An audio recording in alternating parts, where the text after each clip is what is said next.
Baik, jemaat Tuhan, marilah kita berdoa. Mari kita menundukkan kepala kita sebelum kita mendengarkan firman Tuhan. Tuhan, kami mendekati hadirat-Mu. Kami membawa diri kami yang mungkin tidak siap untuk mendengarkan sabda-Mu. Kami yang penuh dengan berbagai pikiran, kami yang dipenuhi dengan berbagai hal-hal yang baru saja kami kerjakan tadi. Tuhan, tolong kami, teduhkan hati kami, tenangkan kami. Tuhan, hamba juga mengetahui betapa hamba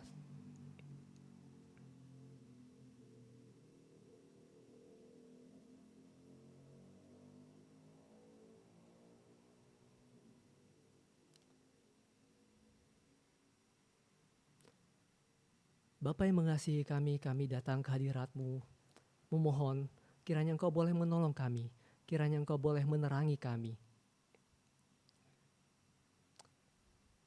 Selamat malam. Selamat malam jemaat yang dikasihi Tuhan. Hari ini kita akan mendengarkan firman Tuhan. Saya mengajak jemaat untuk berdoa. Mari kita menundukkan kepala kita. Tuhan yang baik, kami datang ke hadirat-Mu, memohon pertolongan-Mu. Kiranya Tuhan sendiri boleh mendampingi kami, menolong kami agar kami dapat memahami kehendak-Mu. Juga tolong hamba-Mu Tuhan, Engkau yang mengetahui keterbatasannya, Engkau yang mengetahui kelemahannya. Kiranya Engkau boleh pakai setiap kami, kiranya kami boleh duduk, kami boleh mendengarkan, dan biarlah Roh-Mu yang kudus boleh menerangi kami.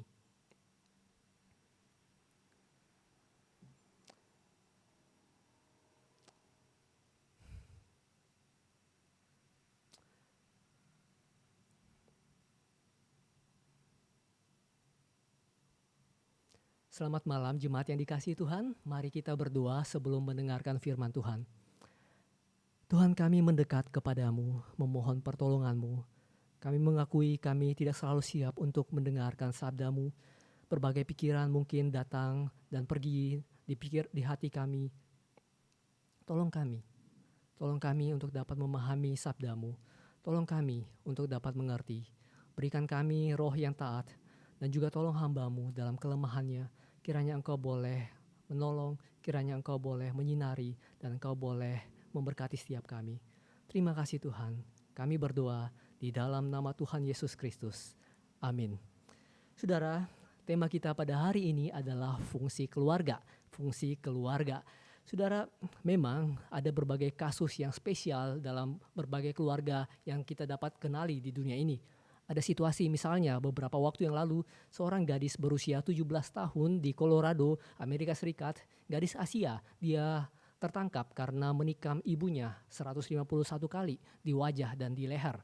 Lalu ada kasus lain misalnya di Indonesia, seorang anak 42 tahun yang kemudian memarang ibunya sendiri.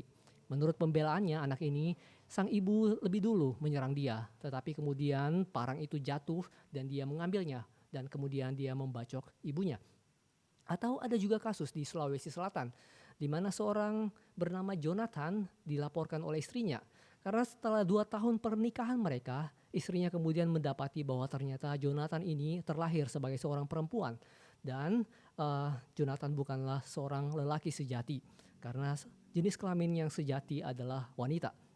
Saya tidak tahu kenapa perlu 2 tahun sebelum akhirnya istrinya menyadari hal ini. Ada berbagai detail yang kemudian mereka sampaikan kepada polisi pada saat itu. Nah, meskipun ada situasi-situasi khusus seperti itu, tetapi seorang konselor Indonesia, konselor adalah seorang pribadi atau profesional yang memberikan waktunya secara penuh untuk memberikan bimbingan, memberikan panduan bagi orang-orang yang punya masalah kepribadian, masalah mental, masalah kejiwaan, dan juga masalah relasi atau hubungan dalam keluarga. Ini adalah tugas konselor. Beberapa waktu yang lalu ada seorang konselor senior di Indonesia yang berkhotbah di gereja kita, dan usianya sudah 70 tahun. Dia telah berpraktek sebagai konselor selama 20 tahun lebih. Dan dia berkata seperti ini, bahwa sebenarnya pernikahan atau keluarga di Indonesia itu rata-rata cukup oke, cukup baik. Dan orang-orang Kristen memperjuangkan pernikahan mereka, sehingga tidak banyak yang bertengkar, tidak banyak yang berpikir untuk mencari gara-gara atau berpisah. Namun terlepas dari hal-hal yang tampaknya oke, ada paling tidak 8, paling kurang 8 hal yang sebenarnya terkubur di bawah permukaan yang kita perlu waspadai. 2 diantaranya terkait relasi. relasi. Misalnya ada masalah keakraban atau keintiman antara suami dan istri tidak lagi akrab. Mungkin mereka tidak cekcok, tetapi sang suami cek hal-hal yang lain, misalnya cek skor bola, sedangkan istri punya kesukaan untuk cek hal yang lain seperti cek toko sebelah, dan mereka sebenarnya tidak memiliki keintiman lagi. Dan ini adalah menjadi satu masalah yang perlu diwaspadai, masalah kedekatan atau keintiman. Lalu masalah relasi yang kedua adalah masalah kebosanan. Mereka tidak punya lagi chemistry, tidak punya lagi semangat untuk membangun keintiman tadi. Ada rasa kering, ada rasa mungkin tidak ingin selingkuh, tetapi mereka malas saja. Mereka tidak ingin bertengkar sehingga relasi mereka bertahan dalam kebosanan itu. Lalu ada juga masalah pribadi lain yang datang dalam rumah tangga, seperti ibu mertua misalnya, yang mereka tidak berani atau mereka merasa sayang jika harus tempatkan di tempat yang berbeda. Mungkin karena kita memiliki budaya Asia, kita ingin memelihara ibu kita, sehingga ketika ibu kita hidup sendiri, kita tidak merasa nyaman, kita ingin membawanya di rumah. Namun dalam usianya yang tua, dia tetap ingin untuk berperan aktif, dan terjadi hal-hal di mana tidak cocok. Dan ini bisa menimbulkan sesuatu yang terpendam di bawah. Meskipun pernikahan ini tampaknya oke di luar, namun ada situasi yang terpendam di bawah. Lalu ada masalah relasi lain misalnya, di mana istri mungkin merasa tidak dicintai karena dia sadar bahwa dahulu suaminya punya pasangan yang lain sebelum mereka menikah, dan suaminya mungkin masih menyimpan perasaan terhadap cinta pertamanya itu.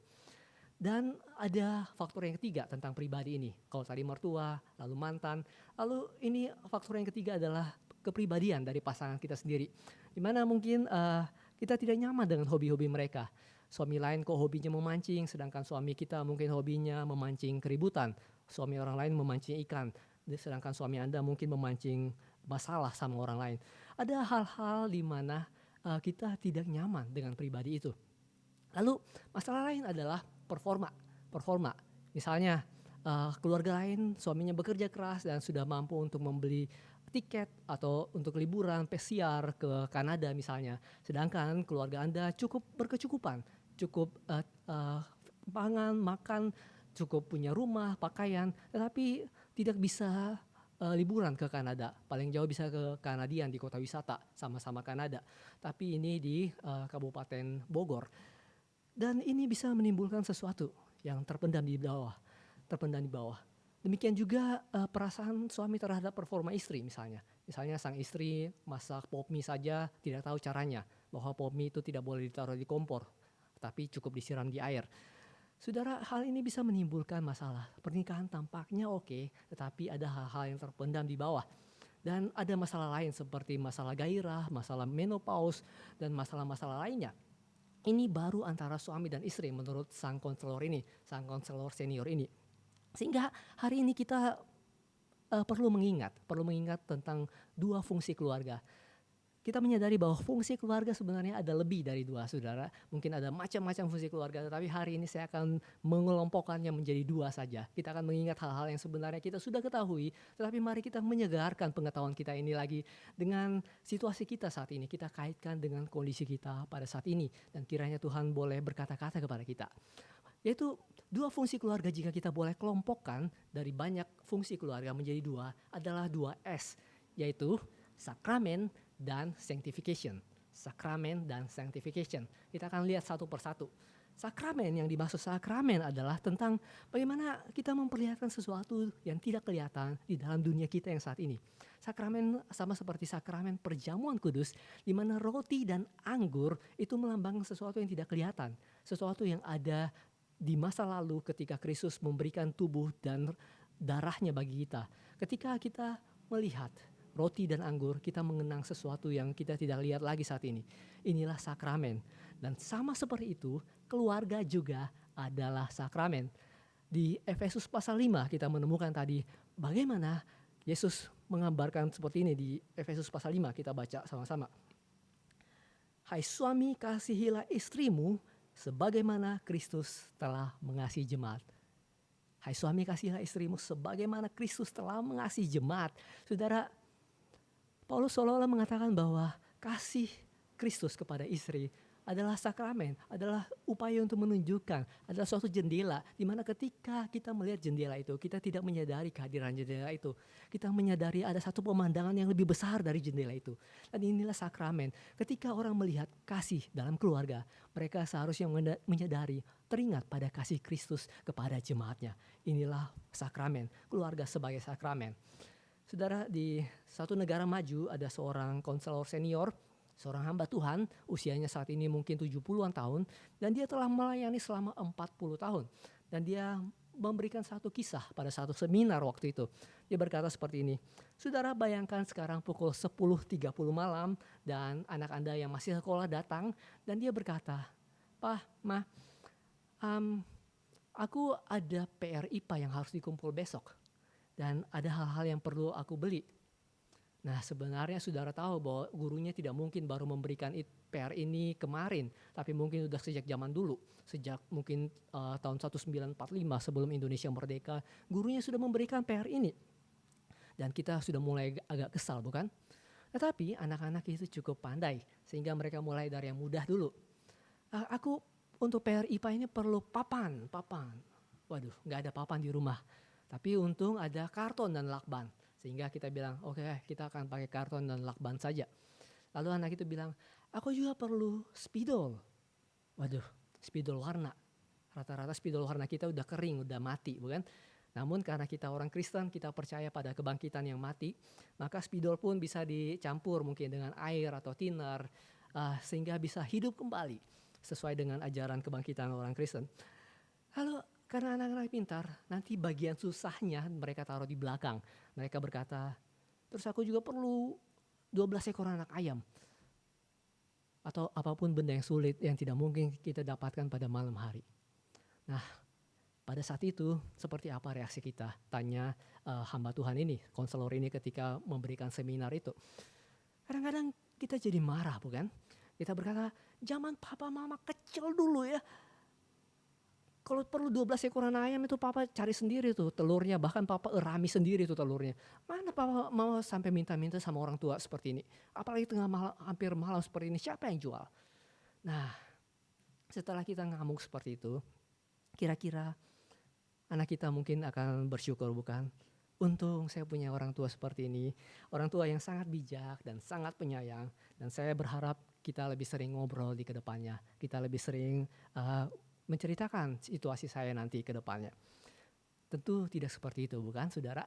Tentunya mereka akan semakin tertutup sama kita pada suatu saat ketika mereka remaja. Apa yang kurang dari pembicaraan seperti itu, kata hamba Tuhan ini, namanya Paul David Tripp. Dia berkata, yang kurang adalah cara kita. Kita tidak menghadirkan kabar baik yang dihadirkan Tuhan tatkala kita sendiri melakukan kesalahan. Tatkala kita sendiri lalai, tatkala kita sendiri lupa, tatkala kita sendiri jatuh. Tuhan menghadirkan kabar baik kepada kita, tetapi kita lalai untuk mewujudkan itu kepada orang lain. Saudara, di saat itu, di negara maju ini mereka berbeda dengan kita. Saat orang di Indonesia sudah lapor pajak secara online, di sana kadang-kadang orang lapor pajak masih secara manual dan membawanya ke kantor pos. Jadi hamba Tuhan ini tanya kepada orang-orang yang ikut seminar itu, dia berkata, berapa banyak di antara saudara yang kalau ngisi surat pajak baru kirim ke kantor pos 1 hari sebelumnya? Berapa banyak? Rata-rata kita seperti itu. Bahkan ngantri di kantor pos ketemu tiap tahun orang yang itu juga yang sama dengan kita, yang baru datang ngirim 1 hari sebelumnya. Dan bahkan tiap tahun jadinya seperti reuni sekolah, bukan? Karena ketemu dia lagi. Dan mungkin tahun ini kita akan bawain kue sama mereka karena udah saling kenalnya. Meskipun tidak tahu nama, tapi tahu itu loh yang sama-sama saya suka lapor pajak belakangan. Dan Tuhan sebenarnya memberikan kita kasih karunia kepada kita dalam kelalaian kita, dalam kelemahan kita, dalam keterlambatan kita. Sehingga terkadang kita perlu datang kepada Tuhan, memohon hikmat. Karena ini sangat sulit. Seperti apa saya menghadirkan kasih karunia Tuhan? Ada situasi di mana Tuhan kadang memberikan kita hikmat untuk menatap anak kita dan berkata, Papa tidak akan mencarikan kamu 12 ekor anak ayam di jam semalam ini, selarut ini. Dan Papa pun tidak akan menuliskan surat permohonan izin kepada guru kamu, memohon perpanjangan waktu. Ada situasi di mana kamu harus belajar tentang konsekuensi kamu. Apa perbuatan kamu berakibat dan kamu perlu belajar hal ini. Tetapi Tuhan pun bisa memberikan kita kemampuan untuk menyampaikannya dengan penuh cinta. Lalu ada juga situasi di mana Tuhan memberikan hikmat. Di mana Tuhan memberikan kita ide bahwa anak ini butuh kasih karunia berupa saya benar-benar pergi mencari 12 ekor anak ayam itu entah di mana. Dan kita tidak tahu mana yang paling benar. Kita tidak tahu mana yang paling berdampak baik bagi anak ini di masa depannya. Sehingga kita perlu datang kepada Tuhan, kita perlu datang kepadanya dan berdoa. Dan berdoa, Tuhan tunjukkan apa yang harus saya lakukan. Saudara, di surat 2 Korintus pasal 5, ayat 20a, Paulus menyebut seperti ini. Jadi kami ini adalah utusan-utusan atau duta besar Kristus. Seakan-akan Allah menasihati kamu dengan perantaran kami. Saudara, surat 2 Korintus memang bukan tentang keluarga, tetapi antara jemaat dengan hamba Tuhan yang mendirikannya. Antara Paulus dengan jemaat di Korintus. Sehingga ketika Paulus berkata kami ini adalah utusan atau duta Kristus, ia berbicara tentang kapasitasnya sebagai seorang gembala. Tetapi meskipun demikian, kita dapat mengamini bahwa ini pun dapat kita terapkan kepada orang tua kita, kepada saudara kita, kepada pasangan kita, ataupun kepada anak kita. Saudara, seorang hamba Tuhan berkata seperti ini. Semua yang kita lakukan terhadap pasangan kita, terhadap anak, terhadap orang tua kita, terhadap saudara kita, di setiap saat, di setiap hari, sepanjang hidup mereka, adalah ketika kita menjadi duta Allah, ketika kita menjadi utusan Allah. Sehingga ini bukan tentang apa yang kita inginkan, ini bukan tentang apa yang kita harapkan, ini bukan tentang apa yang saya mau atas diri mereka. Tetapi tentang apa pikiran Tuhan, tentang apa yang Tuhan maksudkan, tentang apa karakter Tuhan, tentang apa metode Tuhan, tentang apa sifatnya, tentang apa yang Tuhan mau sampaikan kepada mereka. Sehingga kita perlu datang kepada Tuhan berdoa, memohon. Tuhan, buat saya untuk meniada, buat saya untuk menjadi kosong, buat saya untuk menjadi jendela. Ketika orang melihat saya, mereka tidak lagi melihat saya. Sama seperti ketika orang melihat jendela, mereka tidak menyadari jendela itu. Tetapi mereka melihat tembus, mereka melihat pemandangan yang lebih besar dari jendela itu. Sehingga biarkan ketika mereka melihat saya, orang-orang di rumah saya, mereka melihat Engkau. Mereka tidak menyadari diri saya, keakuan saya, ego saya, kesombongan saya. Saudara, jika kita lalai, maka kita akan menjadi pribadi yang berfokus sama diri kita. Dan kita akan mudah marah. Kita akan menganggap segala sesuatu itu untuk menyerang kita. Kita akan jadi kebawa perasaan. Kita akan baper. Kita akan berpikir orang siap untuk menyerang kita. Dan kita tidak siap untuk memberikan respon yang baik. Biasanya kita akan marah ketika orang-orang di sekitar kita melakukan hal-hal yang berbeda yang mengecewakan kita. Ada kisah dari seorang hamba Tuhan senior. Paul David Tripp ini. Dia berkata tentang mungkin anaknya. Suatu ketika dalam perjalanan, anaknya saat itu masih kecil, anaknya yang laki-laki punya masalah pernafasan, masalah polip, sehingga ketika bernafas itu bunyi.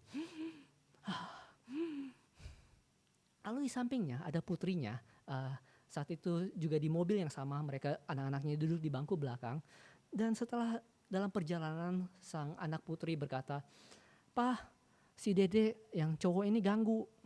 Terus papanya sambil mengemudi nanya, "Ganggu apa?" Terus anaknya yang putri bilang, "Dede itu bernafas," kata anaknya yang putri. Lalu sambil berkendara, sang papa menghela nafas dan bilang, "Oh ya, jadi kamu mau papa ngapain kalau adikmu bernafas?" "Pak, suruh dia berhenti nafas lah, Pak." Nah, saudara, jika kita tidak meniada, jika kita tidak membiasakan diri kita untuk meniada, tidak menjadi jendela, maka kita akan menganggap segala sesuatu itu tentang diri kita. Kita mungkin akan kebawa perasaan, kita mungkin akan berpikir, anak ini mungkin dari tadi berencana ini untuk bikin gua marah, bukan? Masa suruh dedenya ndak bernafas? Kamu mau adik kamu mati gitu.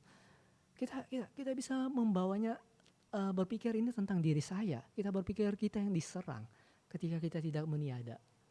Tapi Paulus berkata, kita ini adalah duta-duta Kristus. Kita adalah duta-dutanya. Sehingga kita perlu berlutut kepada Tuhan. Tuhan tolong kami. Tuhan tolong kami. Kami tidak mampu dengan segala ego kami, dengan segala keakuan kami, dengan segala kebutuhan kami untuk meninggikan diri kami. Untuk begitu kami butuh untuk terpusat pada diri kami. Kami butuh untuk meniada. Kami butuh agar ketika orang melihat kami, mereka tidak melihat kami. Sama seperti ketika orang melihat jendela, mereka melihat sesuatu yang lebih besar dari jendela itu. Satu pemandangan yang lebih megah. Tolong kami Tuhan agar kami mampu. Dan inilah yang membuat kita percaya bahwa pernikahan itu adalah sebuah sakramen yang memperlihatkan Tuhan. Dan ini juga menjadi dasar bagi seorang hamba Tuhan untuk berkata seperti ini. Kita perlu bertahan dalam pernikahan. Karena pernikahan maupun keluarga itu bukan tentang apa yang kita mau. Tetapi bukan tentang apa yang membuat kita bahagia. Tetapi tentang bagaimana kita memperlihatkan Tuhan. Bukankah ketika kita mengecewakan Tuhan, Tuhan tetap setia? Bukankah ketika kita tidak mendengarkan kata-kata Tuhan, Tuhan tetap setia? Bukankah ketika kita mungkin melupakan Tuhan, meninggalkan Dia, Tuhan tetap bersabar kepada kita? Dan inilah sakramen yang Tuhan harapkan. Bagaimana Dia yang bersabar terhadap kelemahan kita, Dia juga mau kita untuk menunjukkan hal-hal yang sama. Inilah fungsi pernikahan dan keluarga dan fungsi kita sebagai anak terhadap orang tua. Ketika kita menjadi sakramen, ketika kita memperlihatkan Tuhan yang tidak kelihatan itu di dalam dunia ini. Dan yang kedua adalah fungsi keluarga sebagai sanctification. Sanctification artinya ketika Tuhan memahat kita, ketika Tuhan mencungkil kita dengan alat pahatnya, Dia membuang berbagai hal dalam diri kita, Dia mengikis kita agar kita menjadi lebih indah, agar kita menjadi sempurna dan siap untuk masuk ke dalam kemuliaan surga. Ketika kita berpikir bahwa keluarga adalah tempat untuk mendapatkan kebahagiaan, ketika orang berpikir bahwa menikah adalah untuk bahagia, kita perlu berhati-hati. Kita perlu berhati-hati karena jika benar keluarga adalah tempat untuk mendapatkan kebahagiaan, maka bukankah berarti Tuhan gagal? Karena cukup sering kita tidak bahagia dalam keluarga. Jika benar Tuhan harusnya memberikan kebahagiaan dalam keluarga, maka betapa seringnya Tuhan itu gagal. Jika benar fungsi keluarga adalah untuk kebahagiaan. Seorang hamba Tuhan di masa Nazi Jerman mengingatkan kita bahwa ketika Adam bersusah payah mengusahakan tanah, mencangkul, bercocok tanam, dan ketika Hawa bersusah payah untuk membesarkan anak, begitu susah. Semua itu adalah karunia ketika Tuhan mencoba mengarahkan lagi pikiran mereka bahwa ini bukanlah tujuan akhir kalian. Tujuan akhir kalian adalah surga. Ketika berbagai situasi yang sulit terjadi di dunia ini, seharusnya kita menyadari bahwa ini adalah titik awal. Titik awal dari perjalanan kita bahwa kita akan menuju suatu tempat yang lebih baik. Tempat di mana kita akan berproses menjadi suatu pribadi yang lebih baik. Seorang hamba Tuhan berkata seperti ini. Jika mata kita dan telinga kita pernah mendengar dosa, kelemahan, cacat, kekurangan, kebrengsekan dari papa mama kita, saudara kita, pasangan kita, dan anak kita, itu tidak pernah merupakan kebetulan. Itu tidak pernah merupakan kekhilafan. Tetapi itu merupakan hal yang diizinkan Tuhan. Tuhan tidak kaget ketika itu terjadi. Ia memberikan itu. Karena Dia begitu mengasihi orang-orang itu. Dan Dia menyingkapkan kelemahan mereka di hadapan kita. Dan Dia mau kita menjadi alatnya untuk menolong orang-orang itu. Dan tatkala kita menjadi alat Tuhan untuk menjangkau mereka, kita pun diubahkan. Kita pun diproses. Kita pun diubahkan. Kita pun diperbarui. Kita pun dibentuk menjadi seperti Tuhan. Seperti karakter Kristus. Saudara, ada seorang bernama John Barger. John Barger, dia menceritakan kisahnya. Dia menjadi seorang yang besar di tahun 70-an ketika itu terjadi resesi di negaranya. Dan dia berkata seperti ini. Saya dan saudara-saudara saya tumbuh di jalanan pada masa depresi. Dan sejak belia saya hidup liar dan tidak menghormati orang lain. Buat saya, wanita itu hanyalah sebagai pelayan atau objek seks saja. Ketika saya menikah, saya memerintah istri saya dan ketujuh anak saya dengan tangan besi. Dan saya menggunakan ayat-ayat Alkitab untuk membenarkan apa yang saya anggap sebagai otoritas atau kuasa saya. Mereka benci dan takut kepada saya.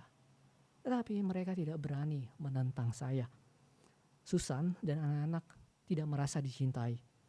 Dan saya pun kehilangan cinta mereka. Pada tahun 83, Susan mungkin sudah meninggalkan saya jika bukan karena anak-anak. Suatu ketika Susan menjalani persalinan yang sulit dan ari-arinya robek dan terlepas. Ia mengalami pendarahan. Putra kami, bayi kami lahir dan mati. Pukul 2 dini hari pagi, saya menggendongnya di rumah sakit yang bertembok putih. Bayi itu sudah tidak bernyawa. Dan saya dapat memilih apakah dapat membuat keadaan di masa depan menjadi lebih buruk lagi dengan marah, atau saya dapat membuat hidup mereka menjadi lebih baik dengan belajar untuk mencintai mereka. Dan di bawah naungan kasih karunia Tuhan, saya memilih jalan yang sulit dan tidak mudah dan prosesnya lama. 4 tahun berikutnya ada 3 kali keguguran. Mama saya yang meninggal, anak-anak ada yang sakit, saya kehilangan pekerjaan. Dan di tengah berbagai masalah, satu-satunya cara untuk belajar mencintai dan berhenti menjadi sumber masalah adalah dengan mengalami masalah. Bertahan setiap menitnya, menahan kemarahan saya, kebencian saya, sikap saya yang merendahkan, mudah cemburu, harga diri saya. Dan saya mulai menahan lidah saya mulai mengakui kesalahan saya dan meminta maaf. Saya berhenti untuk membela diri ketika mereka mungkin menyalahkan saya. Karena sama ketika Kristus dituduh, ketika Kristus di hadapan pengadilan, ia pun tidak membela diri. Lebih penting baginya untuk mencintai lawan-lawannya. Saya berhenti mengurangi untuk menceritakan keluh kesah saya. Saya sebelumnya terlalu banyak menceritakan keluh kesah saya dalam pekerjaan. Tapi saya mulai sedikit mengurangi. Saya mencoba mendengarkan istri saya. Dan saya terkejut. Ternyata dia memiliki luka yang mendalam. Karena kondisi fisiologisnya, kondisi tubuhnya, karena pandangan orang tentang dia, karena kondisi di mana dia harus bergantung secara ekonomi, karena juga cintanya terhadap anak-anak, tetapi terkadang dia begitu terbatas, dia tidak bisa melindungi mereka. Begitu banyak luka, begitu banyak kepahitan. Dan dia tidak punya kesempatan untuk memberitahukan kepada saya. Saudara, John Barger butuh 3 tahun untuk bersabar, untuk mendengarkan dan membuat istrinya percaya kepadanya. Ratusan jam bercakap-cakap. Dan ketika mereka hampir langgeng dan bahagia, Susan didiagnosis menderita kanker stadium akhir. Dan 8 bulan selanjutnya peperangan baru dialami mereka. Dr. Barger ditantang untuk menunjukkan cintanya yang sudah diperbarui dalam tindakan nyata. Karena menjaga dan mengurus seorang yang sakit parah tidak mudah, sangat sulit. Dan Susan akhirnya meninggal dunia. Ia menghembuskan nafas terakhir bersama keluarga dan teman-temannya. Dan juga di sampingnya ada seorang suami yang menggenggam tangannya. Ingatan akan kehidupan mereka diwarnai rasa pahit, tetapi bercampur rasa manis. Dan kepedihan hati terbalut cinta mereka yang diperbarui. Saudara, ketika Paulus berkata bahwa kita adalah duta Kristus, ketika kita adalah utusan Tuhan, di ayat 15 dikatakan bahwa dan Kristus telah mati untuk semua orang, supaya mereka yang hidup tidak lagi hidup untuk dirinya sendiri, tetapi untuk Dia yang telah mati dan telah dibangkitkan untuk mereka. Sehingga bukan cuma terhadap pasangan, bukan terhadap saudara, terhadap papa dan mama kita. Terkadang kita menyadari bahwa kita tidak bisa mengubah mereka dengan memutar volume suara kita menjadi lebih kencang. Kita tidak bisa, kadang-kadang kita nggak bisa menjelaskan secara logika ketika mereka punya maunya sendiri. Terkadang ketika kita galak pun mereka akan pasif agresif, mereka mendiamkan kita. Sehingga kita butuh rahmat ilahi. Terkadang bisa dengan disiplin, terkadang bisa dengan tegas, tetapi terkadang kita butuh hikmat seperti apa ketika Kristus, sang singa dari Yehuda, memilih untuk menjadi seperti domba yang disembelih. Dia yang adalah singa yang dapat mengaum, memilih juga untuk menjadi domba yang disembelih bagi kita. Sehingga kadang-kadang kita perlu mencari seperti apa kita mengekspresikan kasih Tuhan bagi orang, dan kita butuh hikmat Tuhan. Dan kita boleh mengingatkan hal ini, bahwa jika kita melihat atau mendengar kekhilafan, dosa dari saudara kita, orang tua kita, anak kita, pasangan kita, itu tidak pernah merupakan kebetulan. Itu tidak pernah merupakan kekhilafan atau ketidaksengajaan. Tuhan tidak kaget ketika hal itu terjadi, karena Dialah yang mengizinkan hal-hal itu terjadi atas kita. Ia begitu mengasihi orang-orang itu sehingga Ia menyingkapkan kelemahan mereka di hadapan kita, agar kita boleh dipakai menjadi alatnya untuk memberkati mereka, untuk menolong mereka. Dan ketika kita melakukan itu, kita diubahkan. Tuhan mengasah kita, Tuhan membentuk kita menjadi lebih serupa dengan Dia. Inilah fungsi keluarga yang kedua, yaitu sanctification, di mana kita dan keluarga kita boleh diubahkan. Sehingga kita boleh datang kepada Tuhan, memohon hikmat-Nya. Tuhan tolong kami, Tuhan tolong kami. Kami tidak tahu caranya. Ada berbagai hal, begitu banyak hal yang baik yang dapat kami pelajari, dan mungkin benar dalam satu situasi, tetapi mungkin tidak akan berlaku untuk situasi lain. Kami butuh Engkau, kami butuh pertolongan-Mu. Mari kita berdoa. Tuhan yang baik, kami bersyukur jika Engkau bermurah hati untuk memakai kami sebagai alat untuk memantulkan karakter-Mu di bumi ini melalui keluarga kami. Engkau tahu keterbatasan kami, dan kami pun tahu kelemahan kami. Tolong kami untuk meniada, tolong kami untuk merendahkan diri kami, tolong kami untuk mengalah, dan tolong kami juga untuk tahu kapan di mana dapat kami tegas, di mana kami dapat berani untuk menyatakan hal-hal yang benar, di mana kami berani untuk berkonfrontasi, dan juga kapan kami dapat menahan diri untuk merelakan hal-hal yang tidak perlu.